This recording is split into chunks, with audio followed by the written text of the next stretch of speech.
ain't got no boundaries to hold me back.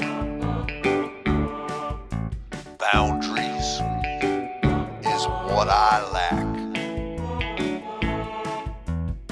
Howdy, folks, and welcome to the Conflation Station.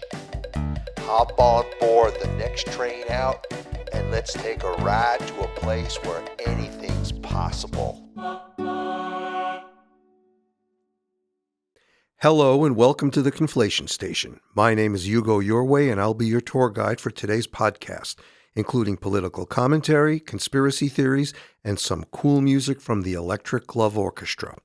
At the Conflation Station, our team of creative writers and novice journalists combine elements of irony, satire, and pure absurdity to create insightful political commentary and homespun conflated conspiracy theories taken from today's news headlines. In the first segment of our show, known as the 14th Circuit, or what I like to call the Court of Public Opinion, renowned raconteur the Reverend Rusty Stubblefield shares his unfiltered and unhinged views about America's constitutional, or shall I say, unconstitutional crisis. His topic this week is presidential term limits. Rusty, the microphone is all yours. Well, thank you, Hugo. Now, most of my listeners, they's pretty familiar with that there Second Amendment of the Constitution. You know, the one that gives you and me the right to bear arms. That's the amendment found in that there Bill of Rights, or what I like to call America's 10 Commandments, which says it's okay for you and me to run around locked and loaded shooting things up, including people. But for the time being, we's going to hold off on a discussion on that there Second Amendment, mosey on down the road a piece, fast forward 150 years, and turn our God-given limited attention spans to the little-known 22nd Amendment. Heck, some kids graduating from high school today, they can't even count up to 22 no more. But let's not go there for now either. That's a topic worth devoting an entire sermon to. The 22nd Amendment passed by Congress last century, that'd be the 20th century for you youngins born in the year 2000 or after. It was passed by Congress in the year of our Lord, 1947.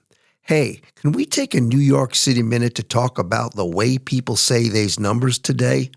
Most folks say the year 1947 as 1947. Truth be told, there ain't no and in that there number. Now, if you had $19.47, it would be correct to use the word and preceding the 47 cents, albeit a small distinction with a difference. You know how important it is for me to speak good English, especially when it comes to numbers. So, please say it correctly, folks.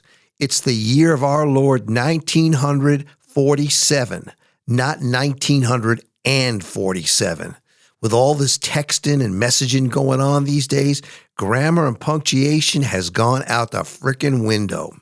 Well, in that year 1947, which was 2 years after President Franklin D. Roosevelt died, God rest his liberal democratic soul in peace, after that there Roosevelt feller served 4 consecutive terms in office, the folks in Congress, especially them Republicans, decided that 4 terms in office as president was just too friggin' long. So they's proposed to limit the number of terms a president of this here U.S. of A. could serve down to only 2 terms. Most Republicans did not like that there Roosevelt feller. He was the president who concocted all those social welfare schemes like that there Social Security. He created programs to subsidize the poor people in this country by creating jobs, millions of them. Most people nowadays don't even recognize the name Franklin D. Roosevelt because they's got short attention spans. You know, that ADHD syndrome. And they's also got real short memories, too. You see, that Franklin D. Roosevelt feller got this here country out of both the Great Depression and the Second World War. But today, nobody gives a damn. Why? Just last week marked 80 years since the U.S. dropped the A-bomb on Japan. But that event, an event that reshaped the entire world order, went virtually unnoticed. By the way, Let's give one heck of a big shout out to Albert Einstein for coming up with that theory on relativity. The only relativity I got that's still alive today is my Uncle Bubba. The politicians we got today are more concerned about how many F-bombs they can drop in a speech rather than thinking about the consequences of dropping A-bombs. My, have our priorities changed. Now, getting back to that Roosevelt feller, early on in his presidency, he was stricken ill with polio. Back then, we didn't have a vaccine against polio like we have today. However, if that anti-vaxxer RFK Jr. has something to say about the polio vaccine, it will be taken off the market ASAP. Anyway, Roosevelt grew more and more infirm during his final term, but the people, they still loved him and would have voted for him for a fifth term if and they coulda. It was looking like, instead of a president in these here United States, we was having a king, a beneficent one at that. But not to worry. When Roosevelt died, the Congress went out and sharpened its pencil and went into action to write up that there 22nd Amendment. In relevant part, here's what the 22nd Amendment says, quote, "No person shall be elected to the office of president more than twice, and no person who has held the office of president or acted as a president for more than 2 years of a term to which some other person was elected president shall be elected to the office of president more than once." Now, that there amendment is as clear as the pretty noses on your faces, ain't it? 2 strikes and you're out. Maybe if each batter in a baseball game had 2 strikes per each at-bat, the game of baseball would be more interesting and move along a lot faster. I'd be happy if the ticket prices and the cost of refreshments went down. Anyway, now enter stage left that there feller Donald Trump. He's a power-hungry authoritarian who derives personal gratification from running the show. No matter what that there 22nd Amendment says, he's already got his sights set on staying in office for a 3rd term. He may not be talking about it much publicly right now, but I bet you $1 to your donuts that he and his confidants, that sneaky little weasel Stephen Miller, his deputy chief of policy, and J.D. Vampire, his vice president, are plotting as we speak. By the way, ain't that colloquialism "dollar for your donuts" a bit of an anachronism these days? Last time I bought me a single donut, it was a plain old jelly donut. It cost me $3. Most people agree that there feller Trump has no respect for the rule of law and or the U.S. Constitution. He controls the courts. He controls the House of Representatives. He controls the Senate. He controls the media. And with the exception of Harvard University, he also controls the country's education system. He also has a rabid group of MAGA cult members who support and believe in him and will follow him off a cliff whatever he says or does. Heck, in a few months, he'll also control the Federal Reserve. Y'all just watch and see. Trump will make his move on a 3rd term for the presidency just before the 2026 midterm elections, while he still has the Congress in his hip pocket. When talking about autocracy in these here United States, you and me ain't seen nothing yet. Not that I'm advocating for my fellow Americans to take a wait-and-see attitude. If and we don't stop Trump now, he'll be shredding that there 22nd Amendment faster than documents from Ghislaine Maxwell's depositions. And now, as I say at the end of each of my weekly sermons, if you and me put our pretty little heads together, we may still be able to figure out how to get this here US of A back on track. Thank y'all for listening. Rusty Stubblefield is an unemployed certified auto mechanic and a deacon at the Church of Our Lady of Original Sin. And now, it's time to take a brief musical journey with the inimitable Electric Love Orchestra as we listen to a funny little ditty written by world-renowned composer E. Dudex entitled Greg Abbott and Costello. Stay tuned, and we'll be right back with this week's Conflated Conspiracy Theories.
Thank you, Dudex and the Electric Love Orchestra, for creating that masterpiece, available online at Bearberry Path Music.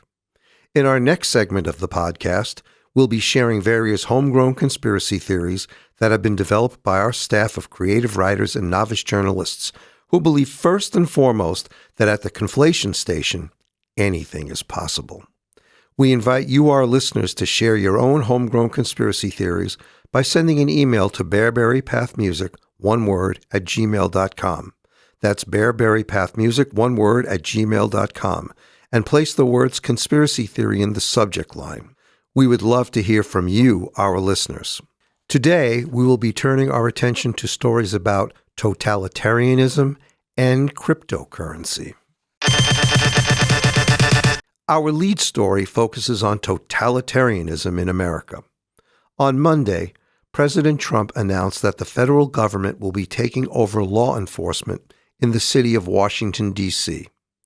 Notwithstanding the fact that all forms of crime, including but not limited to violent crimes, are down in D.C., this unprecedented move was taken under the pretext that the city of Washington, D.C., as portrayed by President Trump, is a lawless abyss.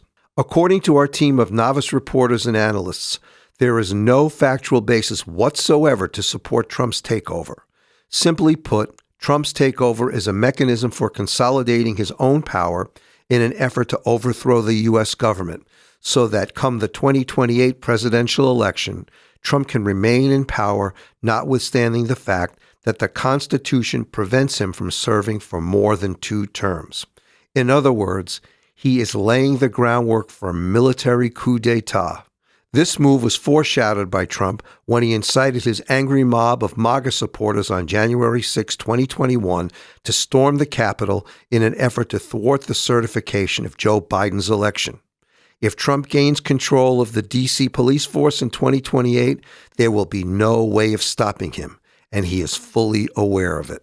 The coup, now in its nascent stages, will begin by Washington, D.C.'s police force coming under the direct and unfettered control of the federal government, meaning President Trump, in his role as commander-in-chief. He will then start overrunning the Capitol with National Guard stormtroopers to police the city day and night. By a wave of his pen in the form of an executive order on Monday, Trump paved the way for instituting martial law in the nation's capital. But according to Trump, he only sees this as an experiment. Perhaps an experiment in fascism. In a press conference, Trump also alluded to using his federal powers to bring in U.S. Army troops to police other major U.S. cities, including cities such as Chicago and Los Angeles. The Justice Department, under the leadership of Attorney General Pam Bondi, and the Defense Department under Pete Hegseth, are already standing at Trump's side, complicit in Trump's takeover effort. According to information obtained by our sources, the coup is well documented in a plan authored by Stephen Miller, Trump's deputy chief of policy, entitled Total Totalitarianism, subtitled Trump's Struggle. In the plan, Miller lays out what he calls, quotes, a final solution for America's problems, end quotes. The plan meticulously lays out Trump's plans to create a police state inspired by Hitler's, quotes, SS. According to Miller, quotes, it will all take place with lightning speed. It will be a blitzkrieg, and the American people will not know what hit them until it's all over. As a footnote, Trump will be traveling to Alaska this week to meet Russian President Vladimir Putin.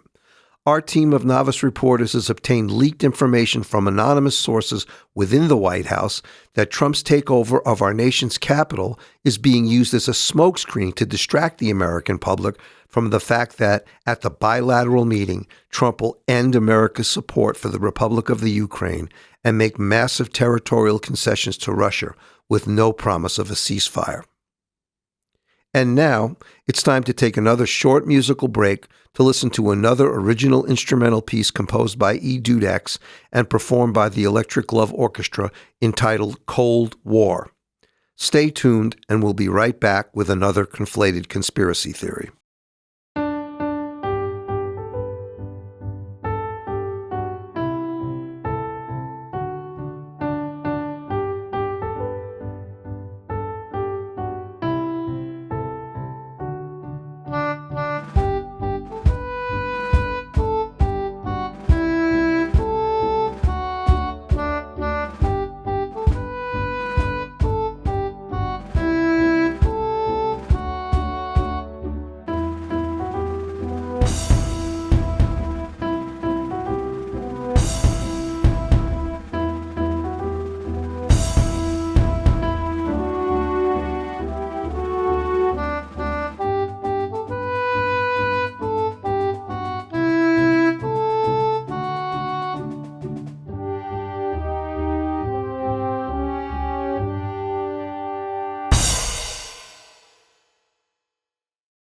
Thank you, boys and girls. Wonderful, wonderful, wonderful.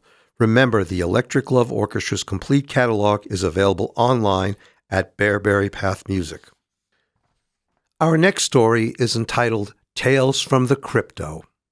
In a historic vote in the House of Representatives last week, Congress approved the United States' first ever cryptocurrency legislation. The name of this bill is called, quotes, the Genius Act. After President Trump signed the bill, the market valuation of cryptocurrencies in the U.S. soared to $4 trillion. For many years, the U.S. government had veered away from crypto because it was too risky for the average American investor. And Trump himself, once an avowed opponent of cryptocurrency, is now one of its biggest supporters. Here we must add a footnote that President Trump just happens to be heavily invested in cryptocurrencies. At the signing ceremony for the crypto bill, Trump said that, quote, America will be the crypto capital of the planet, if not the entire universe, end quote. Our staff of novice reporters learned from anonymous sources within the White House that Trump intends to use cryptocurrency to fund the immigrant internment camps he plans on establishing on the planet Mars. While crypto advocates are elated by the enactment of the new crypto legislation, there are many skeptics in the U.S. Senate who view the movement towards a crypto-based system as a threat to the federally backed U.S. dollar. Vermont Senator Bernie Sanders, a strong opponent of cryptocurrencies, said, quote, Crypto schmipto. Billionaires will keep riding the Trump gravy train while the average American will lose out. An average American family can't even afford a bag of potato chiptos, let alone invest in crypto. Do you know how much a bag of potato chiptos costs these days? I, for one, would much rather see the U.S. economy based on potato chiptos than crypto. A chipto-based economy would be good for the American potato farmer and the migrant farm workers that they employ, end quote. Sanders said he intends to file a bill in which the U.S. dollar will be backed by potatoes, millions of sacks of potatoes. He said, quote, potatoes have a fixed value, and we know that we can grow them to help grow our economy. Sanders will file his bill under the name the Spuds Act. The bill will be co-sponsored in the Senate by Rand Paul, Lisa Murkowski, and Susan Collins. Senator Sanders' bill will also include the construction of a 200,000 square foot potato chip repository located at Fort Knox. In a related story, this week the Trump administration put an end to manufacturing pennies. Trump said, quote, each penny costs 3.2 cents to make, and America is not in business to lose money. However, in a seemingly counterintuitive and bold move, Trump's team at the Department of Treasury is developing a plan to rebrand all other denominations of U.S. currency by replacing the faces of existing printed money and coins with the faces of well-known celebrities and disgraced politicians. Trump's plan includes the Nixon nickel, the Stormy Daniels dime, the Kid Rock quarter, the Steve Bannon dollar, to be known as the Bannon buck, a portrait of the Village People on the $5 bill, placing Mike Tyson's face chomping on Evander Holyfield's ear on the $10 bill to be known as the Tyson Tender, a headshot of his wife and First Lady Melania wearing a powdered wig on the $20 bill, a special commemorative engraving of the January 6 Capitol riot on the face of the $50 bill with a gallows pole depicted on the reverse side with the slogan Hang Mike Pence, and Hulk Hogan's face on the $100 bill. Trump said, quote, now we can replace the term Benjamins, once used to describe the $100 bill, with the term Hogans. When asked about the proposed changes, Trump said, quote, it's about time we honored some truly great Americans on America's currency. Having a Nixon nickel will help dispel the horrible press that President Nixon received after that whole Waterloo issue, end quote. Under the Trump plan, the color of all printed money will change from green to red in honor of the Republican Party, and the shape of all paper money will be square rather than rectangular. Trump said, I'm tired of using the term greenbacks to describe America's paper money. With the design change, we will now be able to call U.S. dollars red squares, end quote. Consistent with the separation of church and state clause of the United States Constitution, the words, in God we trust, will be removed from all paper money and will be replaced with the words, In Trump we worship. Well, we've reached our destination. We'll be back next week to pick you up for yet another journey to and from the Conflation Station.